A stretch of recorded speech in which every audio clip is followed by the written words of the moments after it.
Hi everybody, this is Jan for Chess24. In this video we continue tracking the adventures of the world champion Magnus Carlsen in the first super tournament of the year 2021, the Wijk aan Zee tournament, played over the board in person in the Netherlands. Magnus Carlsen won his first game against Alireza Firouzja.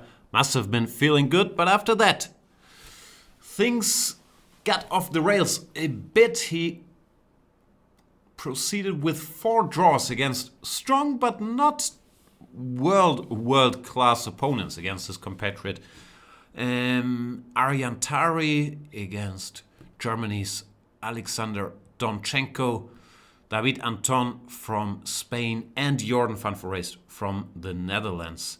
All players, if I'm not mistaken, rated below 2700. So Carlsen won't be thrilled about his performance so far in the 6th round, which is the one that we are covering here. He is facing Jan Krzysztof Duda from Poland, a player who has defeated him recently in classical chess. In Norway chess, Magnus Carlsen played c6, the Caro-Kann, against Duda, and went on to lose the game. This time around, he plays pawn to e5, much more classical. Knight f3, knight to c6, and Duda goes with his beloved Italian, plays the move bishop to c4. Magnus plays knight to f6 for a small, not provocation, but indication that he's willing to get a fight, because knight to f6 allows the very sharp line knight to g5, targeting the pawn on f7. It's not what Duda does this time around. Duda plays as he usually does, pawn to d3. But still interesting that Carlsen indicates, you know what? You want to go for this? Be my guest. Let's mix it. Did not happen. Duda says, no mixing. I will just play the setup I'm used to. Pawn to d3, bishop to c5, pawn to c3. Oh no, sorry. He starts with castles. But after pawn to d6, he plays pawn to c3. And here we see a bit of an interesting back and forth. Duda is known that for liking his bishop on g5 in these positions. He likes to go bishop g5, pin this knight, and provoke black to play h6 and g5. But ideally, you want to do that after black has castled, so that h6 and g5 weakens the black king somewhat, and that black doesn't have any extra options. So Carlsen says, you know what, I'll wait for a move. I'll play pawn to a5, which is a typical move nowadays in the Italian, giving this bishop a retreat, stopping b4, gaining some space. But he's also saying, I'm not castling yet. If you want to go bishop g5, I might chase your bishop around and then leave my king here. I'm, by the way, not sure if after bishop g3, black shouldn't castle anyway, if he can use the fact that he hasn't castled. But it's certainly an option. To leave the king in the center here, that Carlsen kept open with his move order. And Duda says, no thank you, I would like to pass on bishop g5, and I shall play the move rook to e1. Carlsen says, okay, now that you put your rook on e1, now I'm willing to castle. If you want to play bishop g5 with the rook on e1, that's a different story. And Duda once again says, no thank you, I just want to play normal chess. Goes knight bd2, bishop g5 would have led to possibly a sharper game here. But in these positions, the rook on e1 sometimes is a little bit misplaced. It's still a main line, and one that would have been very interesting to see. For example, there's a game, I think, Van Foreest against Ding Liren, which proceeded something like this, with a total mess on the board very quickly. But not today, says Jan Krzysztof Duda. Plays the very natural, normal. Knight b2, intending knight f1, and then knight g3 or bishop e3. Standard Italian stuff. Bishop to a7. Once again, you could argue if black should start with bishop e6 here and leave the bishop on the square, for example, after bishop e6, bishop b5. One main line is queen b8, followed by queen a7. But the world champion has a different setup in mind. Moves his bishop back voluntarily, making sure he never gets hit with pawn to d4. Knight to f1, typical maneuver. Now he goes bishop to e6, and Duda plays bishop b5. This is worth remembering in these structures. As a rule of thumb, of course, there's always exceptions. If black has his pawn on a6, then white can or should consider taking here and then grabbing some space on the queen side with b4 and a4. If black has his pawn on a5 and white does not have the option to capture space on the queen side, then he should not take on e6, but instead use the weakness of this square b5, the drawback of putting the pawn on a5, not a6, to remove the bishop and hint at pawn to d4. So that's what Duda does, bishop b5, knight to e7, also typical regrouping in these structures. The knight is headed for g6, and knight to g3. I'm a bit surprised here and on the next move that Duda does not proceed to play pawn to d4. Grab space in the center, which I think is a typical question in these positions. Who's first to go c6, d5, or c3, d4? And I would have expected Duda to play something like pawn to d4 after pawn to c6. Let's say bishop to f1. And the battle continues. Black certainly has options. He can just keep the tension with queen c7. He can also try some move like bishop g4, trying to put pressure here. He can take on d4. Would have led to a complicated game, but I dislike somewhat what Duda does here. Playing the move h3, pawn to c6, bishop a4, and allowing black to play d5. Which, yeah, means black is first to occupy the center. After d5, one small tactical thing, but I'm sure both players are very aware of this. After e takes d5, knight takes d5, which was played in the game, white cannot capture this pawn. If you wanna try to solve this little puzzle, knock yourself out. Why should white not go for this? The answer is bishop takes f2, king takes f2, queen f6 check with a double attack. And black wins. So of course Duda does not do that. No pun intended. Pawn to d4 is what he plays instead. E takes d4, knight takes d4. First side looks pretty good. This knight is hitting the bishop on e6, and if the bishop had to move, then white would build up a bit of an initiative, maybe bishop b3 here. But Carlsen shows that he's more than ready for this turn of events. Plays a very strong move, queen c7, saying, you know what, knight e6, not really a threat. I ain't worried. If you wanna solve more puzzles, why not knight e6? The answer you are familiar with already. Bishop f2, king f2, and f takes e6. All of a sudden, a lot of things are under attack. The king is in check. If the king moves, queen takes g3. Boom. Black wins. So that means that this bishop cannot really be taken. And if the bishop can't be taken, it's not so easy for white to come up with a concept here. Duda goes for queen to f3, trying to get his pieces out. But queen f3 allows bishop takes d4.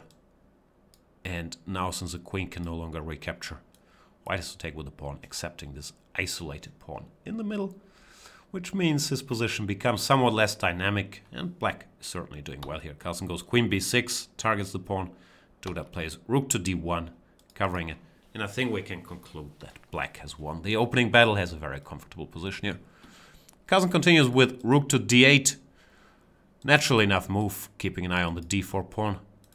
The computer engine claims that the move pawn to f5 was very strong here. Somewhat committal move, weakening squares on the e file, but also restricting the white pieces greatly. This knight can no longer go to e4 or f5. If it goes to h5, it would get trapped there more or less by pawn to f4. And if it goes to e2, looking for new squares, black would also play pawn to f4, then rook to e8, knight h4, f3 looming would just be very, very dangerous for white. So pawn to f5 was a strong option, but rook to d8, solid chess, also gives black a very, very nice position. Bishop to b3 played, and once again, could consider pawn to f5, or you could consider making a waiting move with like pawn to h6, stopping bishop to g5.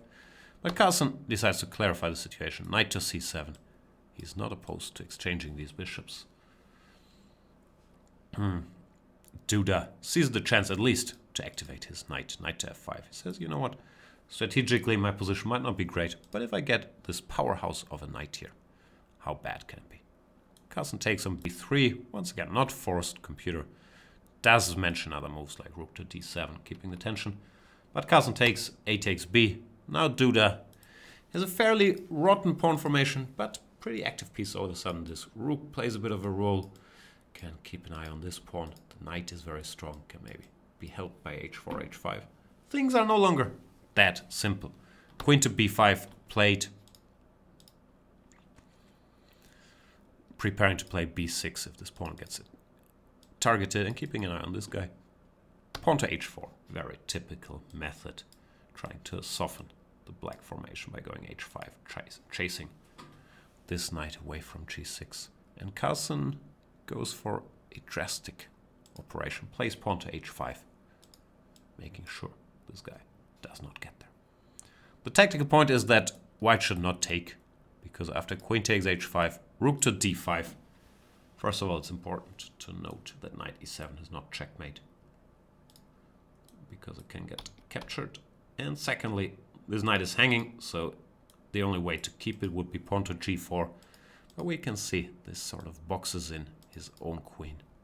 After pawn to g4, knight e6, all of a sudden the white position becomes totally hopeless, since these pieces aren't going anywhere, and white would get checkmated after some queen e2, queen f3. This just doesn't work. And of course, Duda does not take that bait. He goes bishop d2, targets the pawn on a5, b6, keeps it, and now that b6 has somewhat weakened, let's say the c6 pawn, he continues fishing for more weaknesses with bishop g5, saying, please play f6, sir. Carlsen obliges, goes f6. And we have reached maybe the moment of the game. I'm not sure, there's another key moment later. But one star move incoming here by Jan Krzysztof Duda. I'm not sure, maybe it's in the thumbnail already, maybe you saw already. But it is a nice move. So if you haven't seen it, you want to figure it out for yourself, knock yourself out. Pause the video. What should white do? The answer is bishop to h6. Quiet move, there's not even a pawn there, sacrificing the piece. But that piece cannot be taken, because after gh6, queen h5, all of a sudden the black position collapses. Queen takes g6 is a giant threat. The knight does not have a lot of options where to go. If it jumps somewhere, it doesn't last long. And if it retreats to the corner, let's say, then white also just has a winning initiative. For example, this is not even forced, but it's plenty good.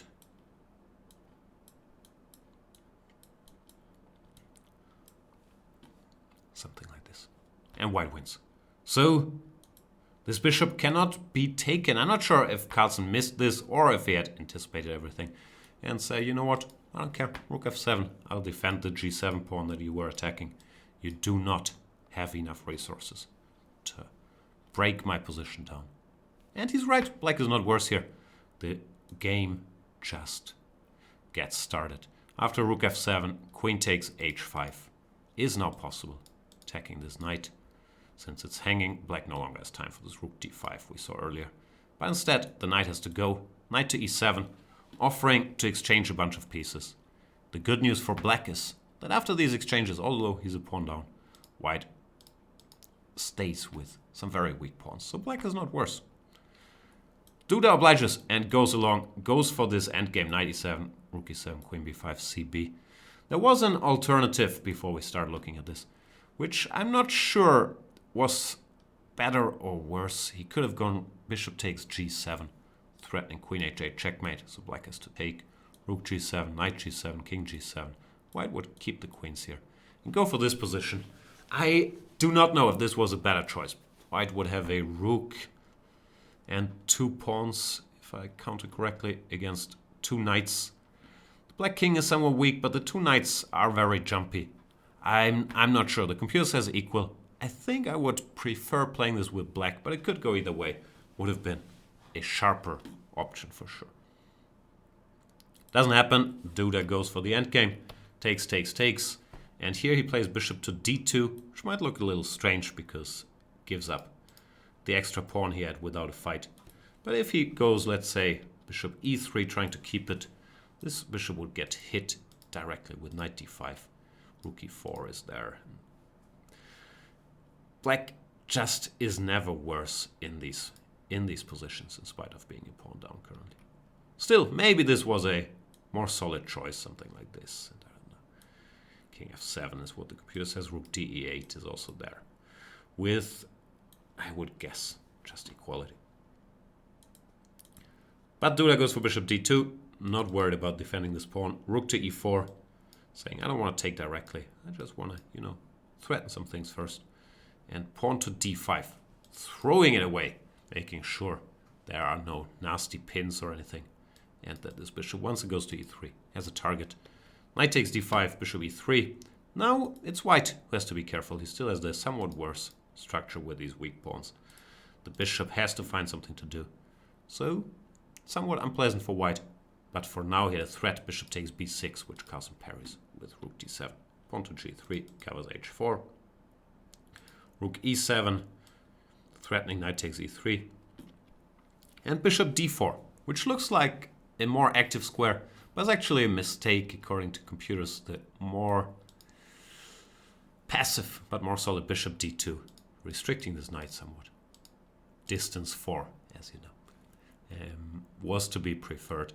Bishop d4, now there's all kinds of jumps, and Carlsen plays a very strong maneuver here before jumping. He uses the fact that the d file is now temporarily blocked by the bishop to double his rooks here, putting quite some pressure. Rook e6, rook c1, rook d6, and this is very unpleasant for white all of a sudden. Duda, of course, seeing that this bishop might get pinned, for example, if he played king f1 here, knight b4 or knight e7, would just pick it up. Moves the rook away, tries to step out of this battery that black has built on the d file, and we have reached the second key position of the game, where Carlsen had a chance to basically win the game. This is somewhat surprising that he had a direct win, but what's even more surprising is that he does not go for it, and he only spent, I believe, 11 seconds making a different move, after which he can no longer win. So, key moment and a bit of a drama here. Carlsen played the move knight to b4, naturally enough, targeting the bishop and hinting at knight d3. But now white is in time to organize an active defense. Goes rook c8 check, activating the rook, king to f7, bishop to e3. This rook will come to b8, keeping an eye on the b6 square. And white is out of the woods, has to continue being precise. But he should not lose this position. So the question is, what could black have done? The answer is simple enough. It's a move that you would usually play in most games without calculating anything, because it's just the most natural thing to do. King to f7, the king covers the e8 square, gets out of rook c8 check, just, improving the position somewhat by keeping an eye on more squares, bringing the king close to the center. The surprising thing is that after king f7, white doesn't really have a defense. First thing to note is that rook c8, the active counterplay we saw after knight b4, no longer works, because now the knight would not go to b4, but instead would go to e7, hitting the bishop and the rook on c8. Black wins. So white, I think that's the key thing about king f7, is no longer in time to activate his rooks.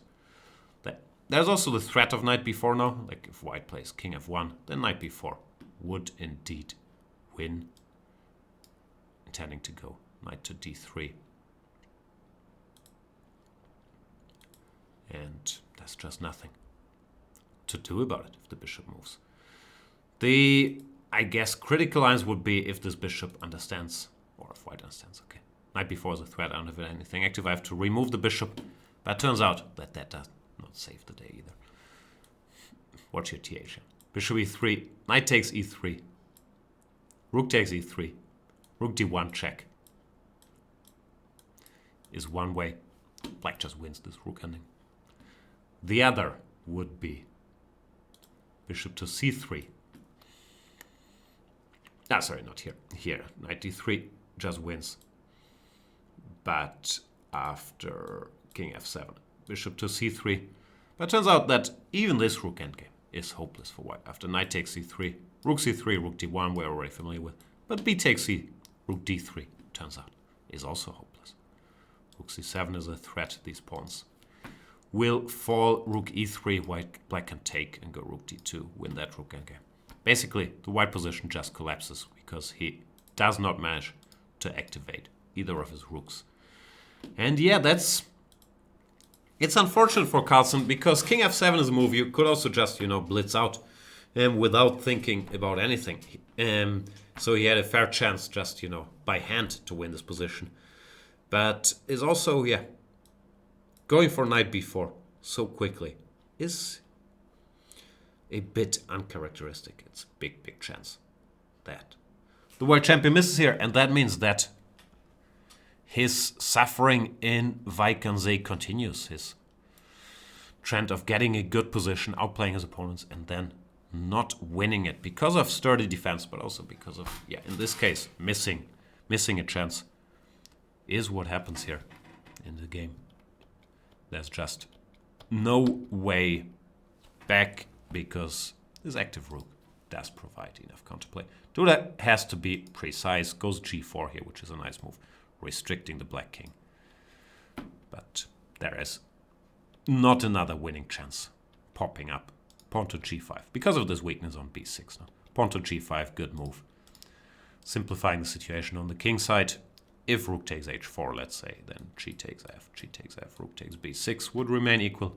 Carlsen tries pawn to f5, targets the h4 pawn, but after rook to h8, nice move. Keeping an eye on this pawn and preparing counterplay with rook e6. Black can no longer hope for victory. Carlsen understands and goes rook to e4, simplifying. The game ends peacefully here because black keeps giving checks and white keeps sidestepping with a move repetition. Duda could have continued the game with king to c4, maybe hoping to attack these pawns, but black has enough counterplay in all the lines, for example. Pawn to f4. And if the king gets too frisky, then black starts going after these guys. So it wouldn't have been a real winning attempt. Instead, Duda, probably also happy that he survived his dodgy position, goes for the move repetition, and the game ends peacefully. Another draw makes it 5 in a row for Magnus Carlsen. He won't be thrilled. The good news for him is in the cross table. He's still very much in the running for tournament victory. We can see Niels Grandelius, the surprise from Sweden, in the sole lead with 4 out of 6. But then Magnus Carlsen, part of the pack that's just half a point behind the leader. Jorn van Foreest with another strong showing in Wijk. The world champion, Hare Krishna, Carlsen's opponent in round number 7. World number 2, Caruana, Anish Giri, and Alireza Firouzja. So, still a lot of candidates for tournament victory, but a rough 5 days for the world champion. Thank you for watching this video. I hope you enjoyed it, and I'll see you in the next Game of the Day video or in the live commentary on Chess24.